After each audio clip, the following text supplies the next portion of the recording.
Welcome to the marker class. और आज हम लोग PYQs करेंगे, previous year questions for board session. तो बोर्ड सेशन के लिए जो सबसे पहला चैप्टर है फिजिक्स का वो है इलेक्ट्रिक चार्जेस एंड फील्ड। तो इलेक्ट्रिक चार्जेस एंड फील्ड के कुछ इंपॉर्टेंट क्वेश्चंस है। जैसे इस बार हम लोगों को ये पता है कि CBSE ऐसा प्लान करने जा रही है कि कुछ कॉम्पिटिटिव बेस्ड क्वेश्चन, कुछ कॉम्पिटेंसी बेस्ड क्वेश्चन भी इंट्रोड्यूस करेंगी। तो हम लोग उसी को बेस मानकर यहाँ पर कुछ कॉम्पिटेंसी बेस्ड क्वेश्चन को भी इंट्रोड्यूस करेंगे और उसको कैसे हम लोग सॉल्व करते हैं इसको भी देखेंगे, स्टेप बाय स्टेप प्रोसेस।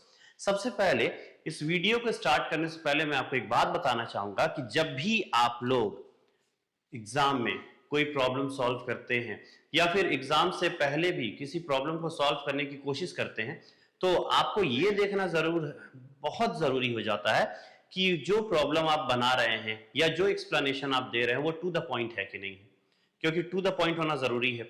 दूसरी बात, रटा रटाया बात से काम नहीं चलेगा। इस बार आपको ऐसे क्वेश्चंस भी दिए जाएंगे जो कॉन्सेप्चुअल बेसिस पे आपको सॉल्व करने पड़ेंगे। तो चलिए इसी के साथ हम लोग स्टार्ट करते हैं और हम लोग अपना पहला क्वेश्चन देखते हैं पहले चैप्टर का फिजिक्स में। तो क्वेश्चन है 4 point charges of 1 microcoulomb, -2 microcoulomb, 1 microcoulomb and again -2 microcoulomb are placed at the corners of A, B, C and D respectively of a square of side 30 centimeter. Find the net force acting on a charge of 4 microcoulomb placed at the center of a square. यहाँ पर देखिए CBSE 2024 में पूछा गया question है, तो इसको हम लोग सॉल्व करेंगे। तो यहाँ पर आप एक बात याद रखिएगा कि CBSE का जो मार्किंग स्कीम होता है उसमें भी स्टेप्स के लिए नंबर दिया जाता है। तो स्टेप्स बहुत इंपॉर्टेंट है, स्टेप मिस करने पे नंबर काटा भी जाता है। तो यहाँ पर ये पूरा प्रोसीजर ओरिएंटेड प्रोग्रामिंग तो हम नहीं कहेंगे बट एग्जामिनेशन होता है और जो कॉम्पिटेंसी बेस्ड क्वेश्चन होता है उसमें प्रोसेस सबसे इंपॉर्टेंट होता है, तो किसी भी प्रोसेस को छोड़ना नहीं है। चलिए देखते हैं हम लोग इसको बना करके। तो यहाँ पर 4 पॉइंट चार्जेस है जो है कहां पर ABCD, एक स्क्वायर है जिसका साइड 30 है उसके कॉर्नर्स में। तो हम लोग ये काम करेंगे, यहां पर देखिए एक स्क्वायर, हम लोग एक स्क्वायर प्लान कर ले पहले। यहां पर हम लोग बोल देते हैं ABCD। चलिए अब हम लोग यहां से देखते हैं कि ABCD में कैसे कैसे चार्ज रखा हुआ है। 1 माइक्रोकूलम, तो यहां पे 1 लिख देते हैं, ये माइक्रोकूलम है। अच्छा, उसके बाद -2 माइक्रोकूलम है तो यहां पर -2 माइक्रोकूलम कर देते हैं। अगेन 1 माइक्रोकूलम है और फिर -2 है, तो ये 1 माइक्रोकूलम हो गया और ये -2 माइक्रोकूलम हो गया। सारा का सारा साइड जो है वो कितना है, वो है 30 सेंटीमीटर, जिसको बाद में हम लोग मीटर में भी कन्वर्ट करेंगे। इस बात को बिल्कुल नहीं भूलना है, ठीक है। अब हम लोगों को करना क्या है, हम लोगों को फोर्स निकालना है। कहां पर फोर्स निकालना है, किसी चार्ज पर फोर्स निकालना है। अब जो चार्ज है वो कितने वैल्यू का है, तो वो है 4 माइक्रोकूलम का। कहां पर है, at the centre of the square. तो हम लोग यहां पर सेंटर ऑफ द स्क्वायर में भी एक चार्ज प्लेस कर देते हैं जिसका वैल्यू है 4 माइक्रोकूलम, दैट टू पॉजिटिव, ये पॉजिटिव चार्ज है, ठीक है। तो अब एक बात देखिए, यहां पर ये है 30, ये है 30, तो ये और ये दो डायगोनल्स हैं। अच्छी बात, ये अगर 30 है, ये भी अगर 30 है, तो हम लोग ये कैसे निकालेंगे, तो इसको निकालने के लिए हम लोग सिंपल पाइथागोरस थ्योरम की बात करेंगे। तो यहां पर हम लोग ऐसे बोल सकते हैं dB इक्वल्स रूट ओवर, देखिएगा यहां पर AB square plus AD square हो गया। यहां पर देखिए 30 स्क्वायर प्लस 30 स्क्वायर। हम अभी इसको सेंटीमीटर में ही रखेंगे और लास्ट में इसको सेंटीमीटर लिखेंगे भी। फिलहाल के लिए हम लोग ऐसे आगे बढ़ेंगे। ये हो जाता है 900 plus 900 and finally it is 1800। होगा या नहीं, बिल्कुल होगा। तो जब ये 1800 आ रहा है रूट ओवर 1800, तो हम लोग इसको इस तरह से भी सॉल्व कर सकते हैं। देखिए यहां पर ये हो गया 3 3 2, ये हो गया 18 और ये हो गया 100। तो हम लोग यहां पर 30√2 सेंटीमीटर निकाल देते हैं। ये क्या हो गया 30√2। ठीक है, तो ये जो dB है ये 30√2 है। तो अब अगर हम लोग इस सेंटर को O मान लें तो DO कितना होगा, 32√2 का भी हाफ होगा। तो ये 30√2 का हाफ कितना होता है, 15√2 सेंटीमीटर। तो इसका मतलब हुआ कि D से O का डिस्टेंस कितना है, 15√2। C से O भी वही है, B से O भी वही है और A से O भी वही है। अब यहां पर अगर आप देखिएगा तो ये नेगेटिव चार्ज इस पॉजिटिव चार्ज को क्या कर रहा होगा, अट्रैक्ट या रिपेल, ऑब्वियस है अट्रैक्ट कर रहा होगा। ये नेगेटिव चार्ज इसको क्या कर रहा होगा, अट्रैक्ट कर रहा होगा। ठीक है, दोनों का दोनों फोर्स सेम होगा। रीजन, फोर्स डिपेंड करता है दो ही चीज पे, एक क्या होता है एक होता है डिस्टेंस और दूसरा होता है चार्ज का मैग्नीट्यूड। यहां देखिए पेयर ऑफ चार्जेस का मैग्नीट्यूड सेम है, 2 4, यहां भी 2 4। ठीक है, अब डिस्टेंस भी सेम है तो फोर्स भी सेम होगा। तो ये दोनों इक्वल और अपोजिट फोर्स है which will cancel the impact of each other. तो अब हम लोग फिर भी ऐसे बात करके इसको नहीं, बल्कि हम लोग इसको सॉल्व करके निकालेंगे। चलिए देखते हैं क्या करना है। ठीक है तो यहां तक तो सब कुछ सही है, यहां तक कोई दिक्कत नहीं है, इसको हम लोग इरेज कर सकते हैं। तो चलिए इसको इरेज कर लिया जाए और आगे बढ़ा जाए। इसको आप लोग जब प्रैक्टिस करेंगे तो थोड़ा सा पॉज करके इसको आप बना सकते हैं, इस सारे के सारे पॉइंट्स को लिख सकते हैं। चलिए अब हम लोग बात करेंगे यहां पर एक फोर्स लग रहा है, इस फोर्स का नाम हम लोग रख देते हैं FOD और इस फोर्स का नाम रख देते हैं FOB, है ना। ये FOB और FOD ये दोनों इक्वल फोर्स होगा। रीजन मैं पहले ही बता चुका हूं कि फोर्स डिपेंड करता है चार्ज पे और डिस्टेंस पे, तो पेयर ऑफ चार्ज और डिस्टेंस दोनों केसेस में सेम है तो होगा कितना, ये होगा 1/4 पाई एप्सिलॉन नॉट।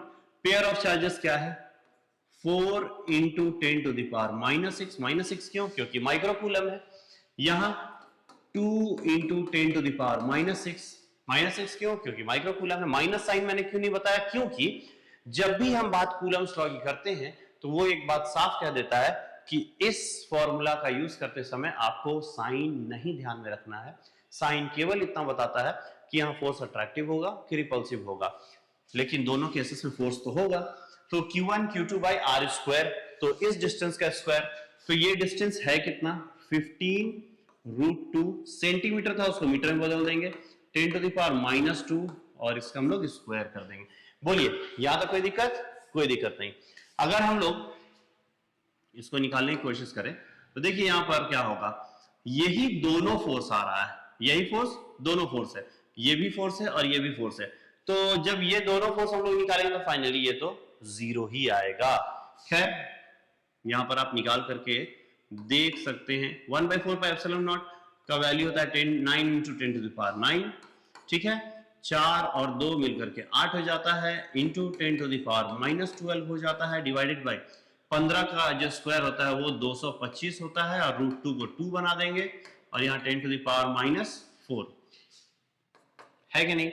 तो यहां पर हम लोग देख सकते हैं 9 8 72, ये दोनों मिलकर के हो गया -3, क्योंकि 9 के बाद 10 11 12 और उसके बाद यहां पर आप देख सकते हैं 450 इंटू 10 टू द पावर -4। ठीक है, तो 72 by 450 into 10 to the power 1, तो फाइनली आप लिख सकते हैं 720 बाई 450। यहां पर ये फोर्स भी यही है, ये फोर्स भी यही है, तो नेट फोर्स क्या हुआ, उस डायगोनल में जो डीबी के अलॉन्ग है उस डायगोनल में नेट फोर्स हो जाएगा, नेट फोर्स हो जाएगा 0। क्यों 0, क्योंकि OD में भी यही फोर्स आ रहा है और OB में भी यही फोर्स आ रहा है, ये फोर्स इन न्यूटन है और नेट फोर्स यहां पर 0 है। क्यों, क्योंकि ये इक्वल और अपोजिट है। ठीक है, सेम आर्ग्यूमेंट हम यहां भी बताएंगे कि देखिए ये 1 कूलम चार्ज है जो इस 4 कूलम को क्या करेगा, रिपेल करेगा, और ये 1 कूलम चार्ज 4 कूलम को क्या करेगा, रिपेल करेगा। यहां पर 2 अट्रैक्टिव फोर्स है, यहां पर 2 रिपल्सिव फोर्स है, ये डिस्टेंस भी सेम है, पेयर ऑफ चार्जेस भी सेम है। तो कुल मिलाकर के हम लोग यहां पर लिख सकते हैं, इसको भी हम लोग इरेज कर सकते हैं आसानी से।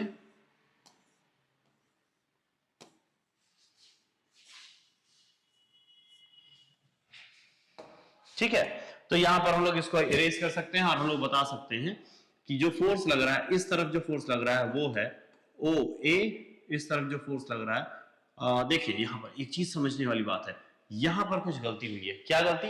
ये गलती हम लोग कभी नहीं करेंगे। ए जो है वो ओ पर फोर्स लगा रहा है, रिपल्सिव फोर्स, तो ये एफ ओ ए हो सकता है, इसको कभी भी गलती ना करें। ठीक है, ये कैसे आएगा? तो ये गलती पकड़ने का जो स्किल है ये आपको आएगा प्रैक्टिस से। तो यहां पर हम लोग क्या बोलेंगे? एफ ओ ए। ठीक है, ये लग रहा होगा सी के डायरेक्शन में, बट है ये ओ ए। यहां पर देखिए इस तरफ जो फोर्स है उसको हम किलो क्या बोलेंगे? ओ सी, क्योंकि ये फोर्स सी ओ पे लगा रहा है इस डायरेक्शन में।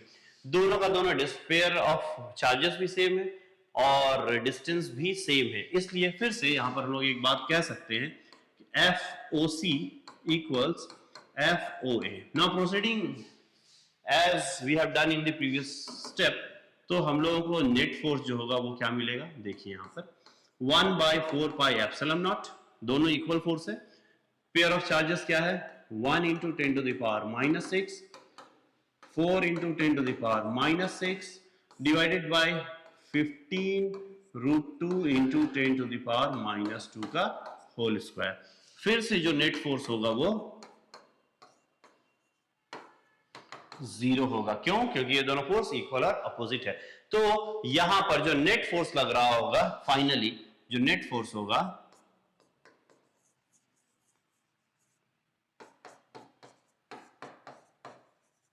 नेट फोर्स इक्वल्स 0, बड़ा सा 0। तो ये तो हम लोग आसानी से सॉल्व कर लिए। यहां पर हम लोग एक बात समझना होगा कि ये कॉम्पिटेंसी बेस्ड क्वेश्चन तो नहीं है, लेकिन ये एक ऐसा क्वेश्चन है जिसमें कि आपको ये पता होना चाहिए कि हमारे पास एक्सप्रेशन क्या है, कूलम्स लॉ का एक्सप्रेशन क्या है, और कूलम्स लॉ का एक्सप्रेशन याद रहा तो ये आसानी से बन जाएगा। बाकी इसके आगे जैसे जैसे हम बढ़ेंगे वैसे वैसे हम लोग जो प्रॉब्लम्स है उसकी कॉम्पिटेंसी लेवल को ही बढ़ाते जाएंगे। तो चलिए हम लोग आगे बढ़ते हैं। ठीक है, यहां पर हमारे पास है दूसरा क्वेश्चन। दूसरा क्वेश्चन क्या है? The magnitude of electric field due to a point charge object at a distance of 4 meter is 9 newton per coulomb. चलिए बहुत अच्छी बात। यहां पर ये बोला जा रहा है the magnitude of electric field due to a point charge object at a distance of 4 meter. तो ये कोई पॉइंट चार्ज है, बिल्कुल कोई दिक्कत नहीं। हाँ, ये जो कोई भी पॉइंट चार्ज है, कहने का मतलब है कि कोई पॉइंट चार्ज ले लिया जाए Q, और इससे 4 मीटर की डिस्टेंस पे, 4 मीटर के डिस्टेंस पे इस जगह पर जो इलेक्ट्रिक फील्ड इंटेंसिटी है वो है 9 न्यूटन पर कूलम। चलिए बहुत अच्छी बात। तो यहां पर हम लोग क्या लिख सकते हैं? हम लोग इलेक्ट्रिक फील्ड के लिए फॉर्मूला जानते हैं, वो फॉर्मूला है 1/4 पाई एप्सिलॉन नॉट Q/r²। यहां पर अगर लिखेंगे तो ये क्या होगा? 1/4 pi epsilon not which is 9 × 10⁹। Q का वैल्यू दिया हुआ है जो कि Q है, और एक्चुअली में हम लोगों को यहाँ पर Q के बारे में आगे बात करना ही होगा। और यहाँ पर देख सकते हैं आप कि ये डिस्टेंस कितना है? 4 मीटर है, तो उसका स्क्वायर हो जाएगा 16, ये हो जाएगा 16। अच्छा, और इलेक्ट्रिक फील्ड कितना दिया हुआ है? ये है 9। चलिए बहुत अच्छी बात। तो ये है 9 कूलम न्यूटन पर कूलम। अब हम लोग आगे बढ़ते हैं और यहाँ पर देखते हैं क्वेश्चन क्या है। From the same charged object the electric field of magnitude this will be eight a distance of. मतलब हमें ये जानना है कि पहले तो हम ये निकाल लें कि ये Q का वैल्यू क्या होगा। Q का वैल्यू जब हम लोगों को पता चल जाएगा तो हम लोगों को पता ये लगाना होगा कि 16 न्यूटन पर कूलम का जो इलेक्ट्रिक फील्ड है वो सेम चार्ज की वजह से कितने डिस्टेंस पे लगेगा। चलिए फिर हम लोग देख लेते हैं। यहां पर देखिए, इसको हम लोग काट सकते हैं। हाँ भाई काट सकते हैं। ये 16 है, वहां जाएगा तो यहां पर आ जाएगा Q इक्वल्स 16 × 10⁻⁻9 कूलम। ये इधर जाकर के -9 हो जाता है, ये 16 ऊपर चला जाएगा जो 4 का स्क्वायर था। चलिए बहुत अच्छी बात। तो यहां पर हम लोगों को ये पता चल गया। अब हम लोग क्या निकाल सकते हैं? सेकंड वाला पार्ट जो मेन क्वेश्चन है। मेन क्वेश्चन क्या है? From the same charge object the electric field of magnitude 16 Newton, मतलब इलेक्ट्रिक फील्ड यहां पे दिया हुआ है, इलेक्ट्रिक फील्ड इस बार कितना दिया हुआ है 16 न्यूटन पर कूलम। चलिए ठीक है, डिस्टेंस हमें निकालना है, डिस्टेंस का हमें नहीं पता, बाकी चार्ज का वैल्यू हम लोग यहां से कैलकुलेट कर चुके हैं। ये है 16 into 10 to the power 9 coulomb. तो चलिए हम लोग यहां पर निकालने की कोशिश करते हैं कि R क्या है। बहुत अच्छा वाला क्वेश्चन है ये कि E equals 1/4 pi epsilon naught Q by R square. इसको हम लोग आसानी से मिटा सकते हैं,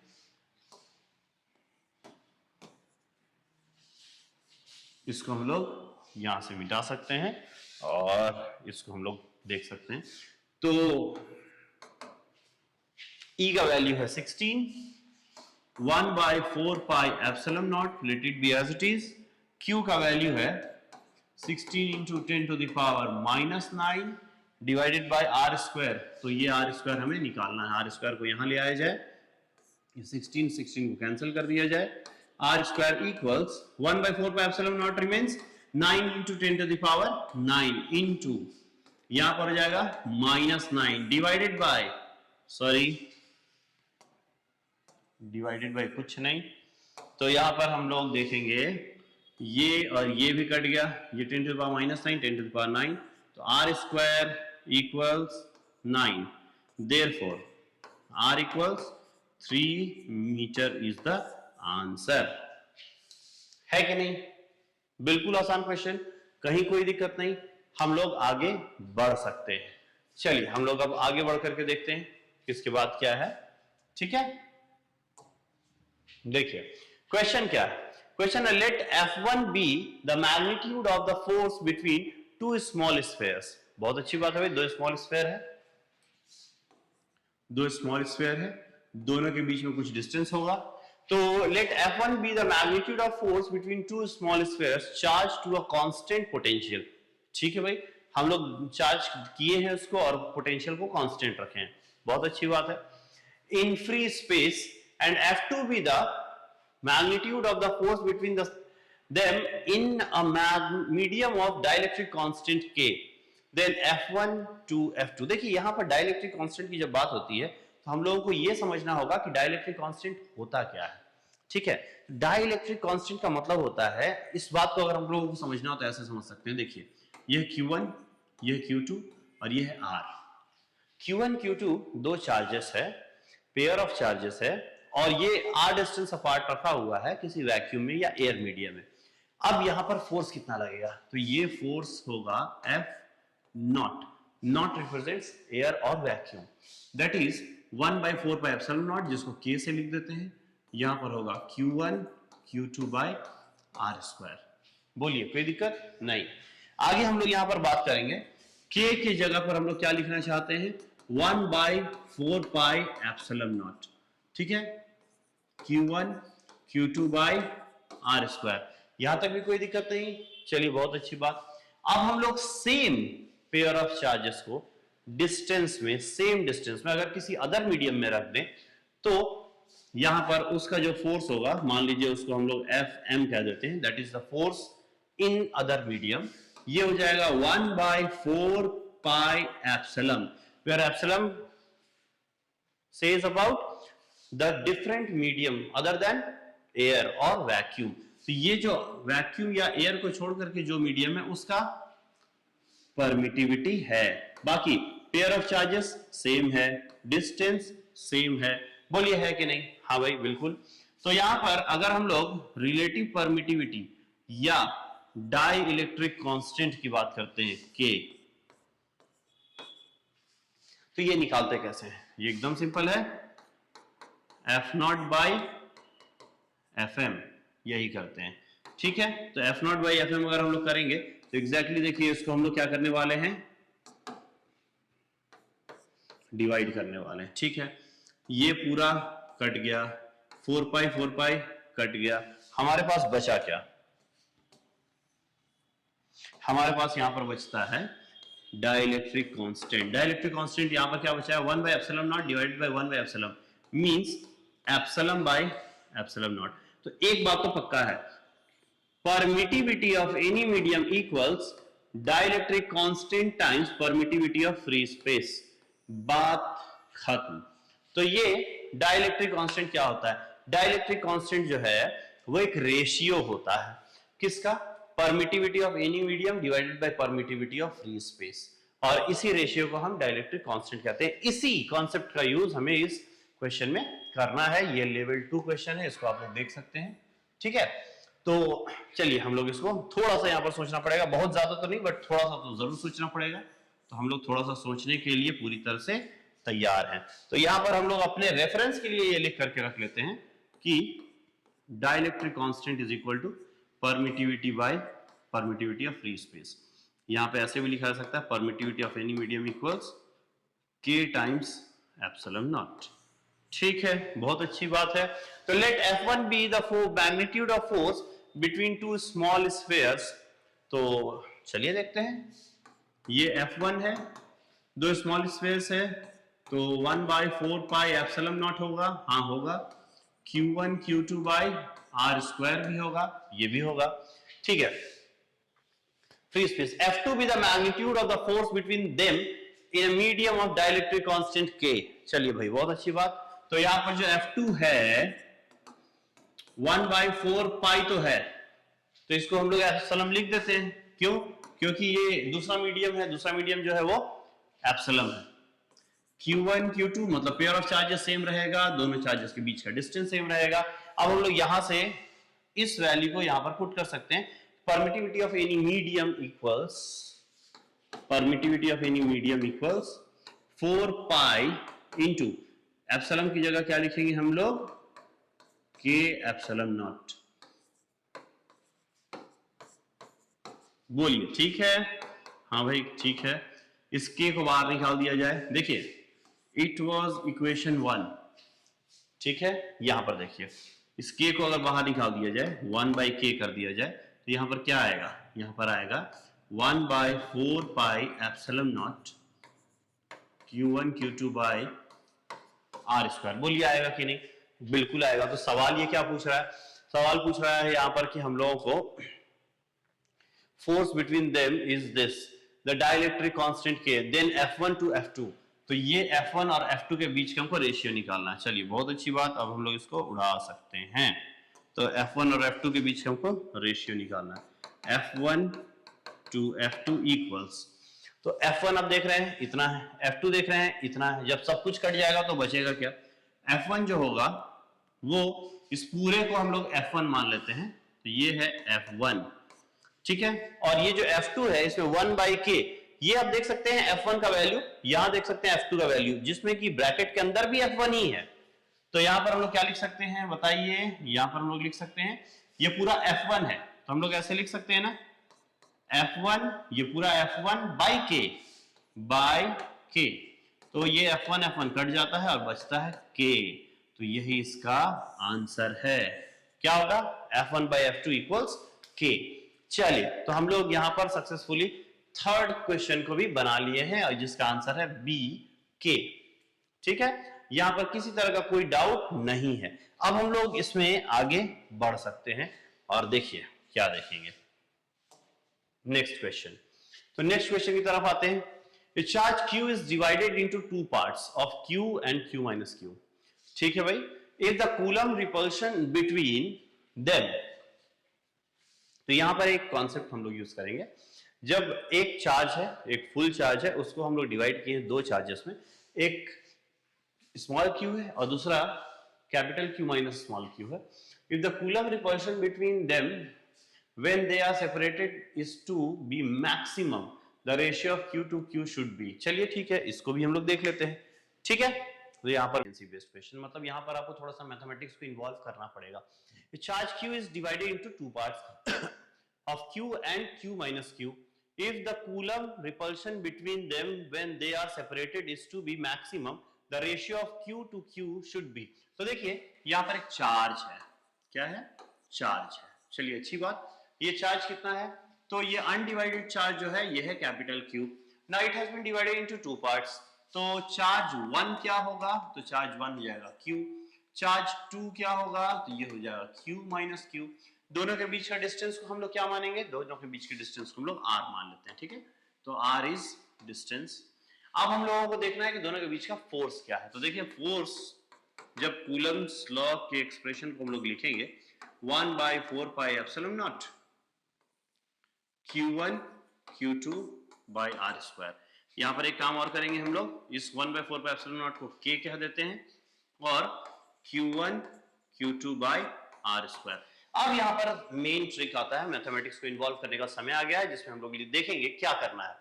तो repulsion between them when they are separated is to be maximum. तो डिस्टेंस ही मैक्सिमम है, तो मैक्सिमम डिस्टेंस पर अगर हम लोग देखें तो फोर्स को चार्ज के रिस्पेक्ट में डिवाइड करेंगे तो मैक्सिमम डिस्टेंस पर वो जीरो होगा। डिवाइड करेंगे कहने का मतलब है कि यहां पर हम लोगों को डिफरेंशिएशन इन्वॉल्व करना पड़ेगा। तो हम लोग यहां पर कहेंगे df बाय dq। तो जब ये डिफरेंशिएशन हम करते हैं और वो भी फॉर मैक्सिमम डिस्टेंस, तो यहां पर हम लोग क्या करने वाले हैं, d बाई dq ऑफ, देखिए यही फोर्स है k, ठीक है। इस Q1 की जगह में Q लिखेंगे, Q2 की जगह में Q माइनस Q लिखेंगे और दोनों के बीच का जो डिस्टेंस है वो r स्क्वायर होगा, जो मैक्सिमम है। बोलिए है कि नहीं, यहां तक कोई दिक्कत नहीं है। चलिए बहुत अच्छी बात। तो अब हम लोग देखते हैं यहां पर, ठीक है। तो यहां पर देखा जाए, जब हम मैक्सिमम डिस्टेंस की बात करेंगे तो df बाई dq जो होता है वो जीरो होता है। क्यों? क्योंकि कैलकुलस जो होता है उसमें हम लोग बेसिकली ये समझते हैं कि जब भी किसी कांस्टेंट क्वांटिटी का डिफरेंशिएशन निकाला जाता है तो वो हमेशा जीरो होता है। क्यों? क्योंकि कांस्टेंट क्वांटिटी का कोई चेंज नहीं होता है, तो उसका रेट ऑफ चेंज भी जीरो होता है। तो ये मैक्सिमम डिस्टेंस पे जो फोर्स होगा कांस्टेंट हो जाएगा, और उस फोर्स को जब हम dq मतलब कि q के रिस्पेक्ट में डिफरेंशिएट करेंगे तो हम लोगों को वैल्यू आएगा जीरो। चलिए अच्छी बात। तो यहां पर हम लोग बोलेंगे df बाय dq इक्वल्स, इसको हम लोग डिफरेंशिएट करके देखते हैं। तो देखिए यहां पर हम लोग एक काम करें, ये मैक्सिमम है, इसको बाहर निकाल दिया जाए। अब यहां पर हम लोग k को बाहर निकाल दिया जाए, यहां पर क्या बच जाएगा, d बाय dq ऑफ, तो यहां पर क्या बच जाएगा, यहां पर बचेगा QQ माइनस Q स्क्वायर। बोलिए बचेगा कि नहीं? हाँ भाई बिल्कुल। तो ये वैल्यू कितना होना चाहिए, ये वैल्यू जीरो होना चाहिए, ठीक है। तो d बाय dq इक्वल्स, चलिए अब इसको हम लोग क्या करेंगे, डिफरेंशिएट करने की कोशिश करेंगे। डिफरेंशिएट कर देंगे, तो डिफरेंशिएट करते हैं तो देखिए यहां पर क्या आता है, तो यहां पर इसको डिफरेंशिएट करते हैं हम लोग। तो डिफरेंशिएट करेंगे तो k बाय आर स्क्वायर, ये डिफरेंशिएट होकर के क्या बचेगा, कैपिटल Q, वो डिफरेंशिएट होकर क्या बचेगा 2Q, that is equal to zero. तो बेसिकली यहां पर Q बराबर आता है 2Q। तो स्मॉल q बराबर क्या होगा, q बाई टू। इससे क्या पता चला, इससे हम लोगों को यह पता चलता है कि जो बड़ा चार्ज कैपिटल Q था उसको जब हम तोड़ेंगे मैक्सिमम डिस्टेंस में रख करके, तो यहां पर जो छोटा चार्ज होगा वो एग्जैक्टली उस बड़े वाले Q का हाफ होगा। तो ये Q इज इक्वल टू क्या है, q बाई टू। चलिए ठीक है, बहुत अच्छी बात। हम लोग अब अपने फाइनल आंसर की तरफ पहुंच चुके हैं, जहां पर क्वेश्चन ये पूछा जा रहा है कि Q इज टू Q मतलब capital Q divided by small q क्या होना चाहिए। Capital Q remains capital Q, what about small q, q by two, q by two. ये q कैंसिल हो गया, 2 पर आएगा तो 2:1 ही इसका आंसर है। तो यहां पर हम लोग बोल सकते हैं कि 2:1 ये करेक्ट आंसर है, 2:1। चलिए बहुत अच्छा बात। तो हम लोग ये भी समझ गए कि फोर्थ क्वेश्चन भी सक्सेसफुली ओवर। अब आते हैं हम लोग अपने नेक्स्ट क्वेश्चन की तरफ। तो देखिए नेक्स्ट क्वेश्चन, क्वेश्चन नंबर 5 है, जो ये कहता है a point charge plus q skipped in the vicinity of uncharged conducting plate. बहुत अच्छी बात। Sketch the electric field line between the charge and the plate. यहां पर हम लोगों को क्या देखना है कि एक पॉइंट चार्ज है, कैसा चार्ज है, plus Q, escaped in the vicinity of uncharged conducting plate. तो यहां पर हम लोग एक चार्ज रख देते हैं और कहां रखेंगे इसको, किसी प्लेट के पास रखेंगे। बोलिए रखेंगे कि नहीं? हाँ भाई रखेंगे। अब ये अनचार्ज है, हाँ अनचार्ज है, तो इसमें से जब इलेक्ट्रिक फील्ड निकलेगा तो कैसे निकलेगा? तो हम लोगों को यही चीज यहाँ पर डिजाइन करना है, यहाँ पर स्केच करना है कि पॉइंट चार्ज प्लस क्यू है, kept in the vicinity of uncharged conducting plate. ये बात याद रखिएगा कि ये कोई चार्ज बॉडी नहीं है, ये पॉइंट चार्ज है, इस बात को ध्यान रखिएगा। अगर चार्ज बॉडी होता तो यहाँ पर हम लोग स्केच कुछ और तरीके से करते, बट यहाँ पर ये पॉइंट चार्ज है। तो point charge plus Q kept in the vicinity of uncharged conducting plate, जो प्लेट है वो कंडक्टिंग नहीं है, अनचार्ज मतलब कि चार्ज नहीं है, कंडक्टिंग प्लेट है।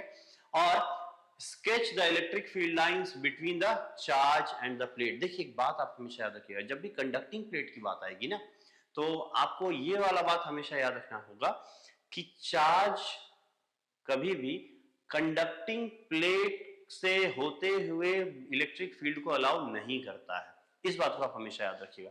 तो यहां पर हम लोग क्या करेंगे, ये जो चार्ज है ये यहां तक तो आता है, यहां तक तो ऐसे जाता है, यहां तक तो ऐसे जाता है, बट कभी भी ये क्या करता है, कंडक्टिंग प्लेट को ये इलेक्ट्रिक फील्ड लाइन जो चार्ज की वजह से प्रोड्यूस हुआ है ये पार नहीं होता। तो हम लोग आगे बढ़ते हैं और हम लोग आते हैं क्वेश्चन नंबर 5 की तरफ। तो क्वेश्चन नंबर 5 में जो बोला जा रहा है उसमें ये क्वेश्चन बता रहा है कि एक पॉइंट चार्ज है plus Q kept in the vicinity of uncharged conducting plate.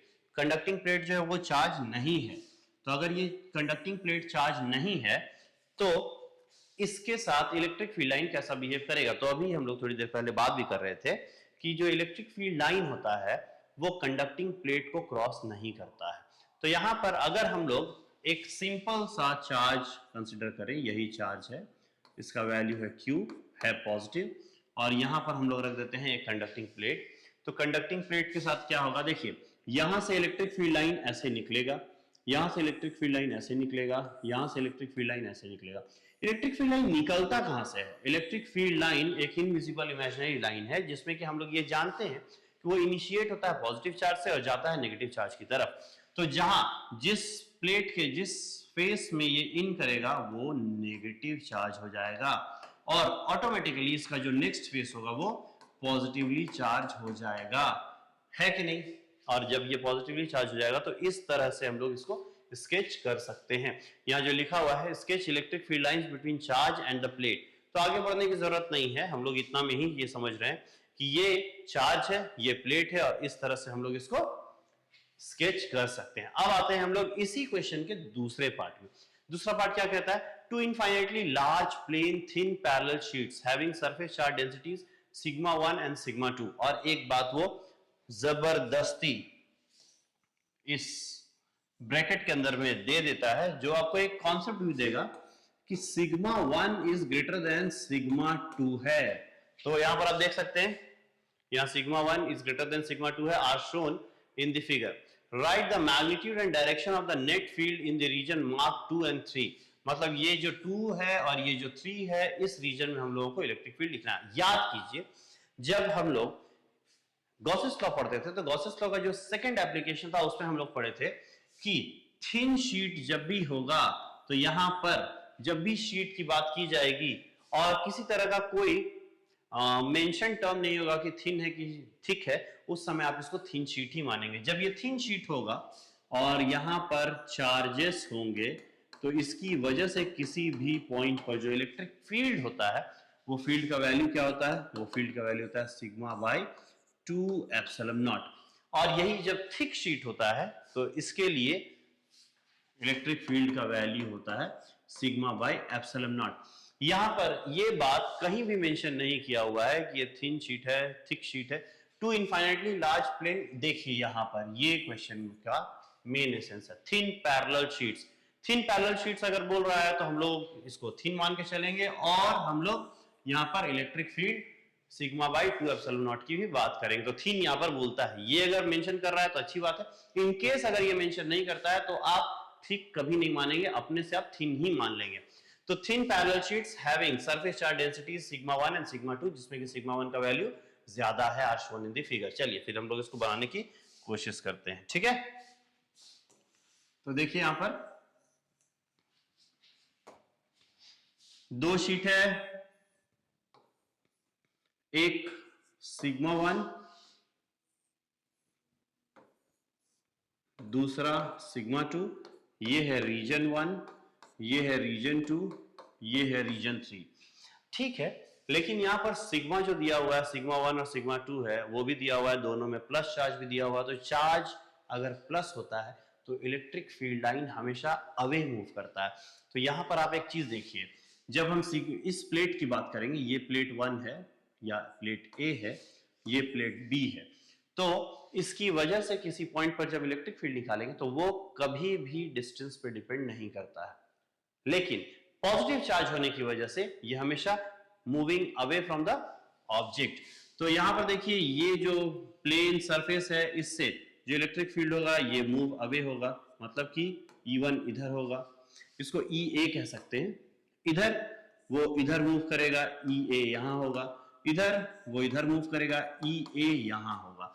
इसकी वजह से जहां भी इलेक्ट्रिक फील्ड होगा वो इस प्लेट से दूर ही जाता रहेगा। हम प्लेट बी की बात करते हैं, तो प्लेट बी में भी ये पॉजिटिव चार्ज है, तो प्लेट बी की वजह से भी जो इलेक्ट्रिक फील्ड होगा वो हमेशा प्लेट बी से दूर भागेगा। अगर रीजन 3 में देखें तो रीजन 3 में EA भी उसी तरफ है, EB भी उसी तरफ है।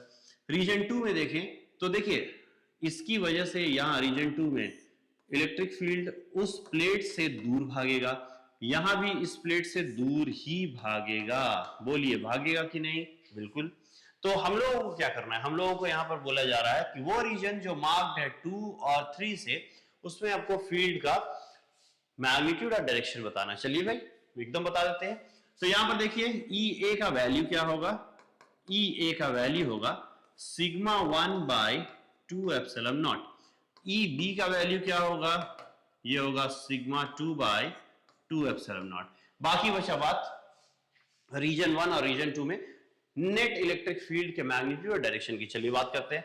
तो यहां पर देखिए, एक बात तो साफ लिखा हुआ है, sigma 1 is greater than sigma 2, बहुत अच्छी बात। तो EA is greater then EB होगा, ये भी बहुत अच्छी बात है। तो यहां पर आप देखिए, हम लोग इसको यहां पर बनाने की कोशिश करते हैं। तो यहां पर देखिए तो यहां पर आप देख सकते हैं इस रीजन में ये पॉजिटिव एक्स एक्सिस है, ये नेगेटिव एक्स एक्सिस है। तो नेट इलेक्ट्रिक फील्ड जो होगा वो होगा positive x axis minus negative x axis. बोलिए होगा कि नहीं? हाँ होगा। तो यहां पर हम लोग क्या लिखेंगे? EA के लिए सिग्मा 1 बाई 2 एप्सिलॉन नॉट, और EB के लिए क्या लिखेंगे? Sigma 2 by 2 epsilon not. Final answer होगा 1 by 2 epsilon not sigma 1 minus sigma 2। ये हो जाएगा फाइनल आंसर। किस तरफ जाएगा ये? तो देखिए, ये बड़ा फील्ड है, ये छोटा फील्ड है, तो जो नेट फील्ड होता है वो हमेशा बड़े फील्ड की तरफ रहता है। तो यहां पर होगा टुवर्ड्स प्लेट बी। ये क्या होगा? टुवर्ड्स प्लेट बी। ये होगा टुवर्ड्स प्लेट बी। चलिए हम लोग रीजन 3 की तरफ मूव करते हैं, और रीजन 3 की तरफ भी हम लोग समझने की कोशिश करते हैं कि क्या करना है। यहां पर देखिए, ठीक है, तो रीजन 3 की तरफ हम लोग चलते हैं और देखते हैं। तो एक काम किया जा सकता है, यहां पर हम लोग इसको थोड़ा सा प्रीव्यू करके,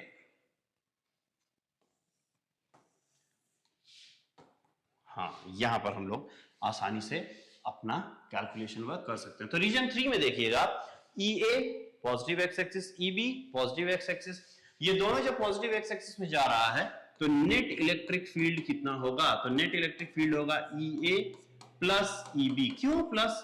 प्लस इसलिए क्योंकि दोनों पॉजिटिव एक्स एक्सिस में ही है। तो यहां पर नेट इलेक्ट्रिक फील्ड क्या होगा?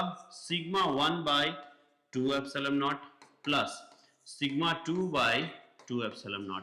तो यहां पर हम लोग कह सकते हैं 1 by 2 epsilon not sigma 1 plus sigma 2। ये हो गया नेट इलेक्ट्रिक फील्ड। किस तरफ? तो यहां पर होगा टुवर्ड्स राइट या टुवर्ड्स पॉजिटिव एक्स एक्सिस।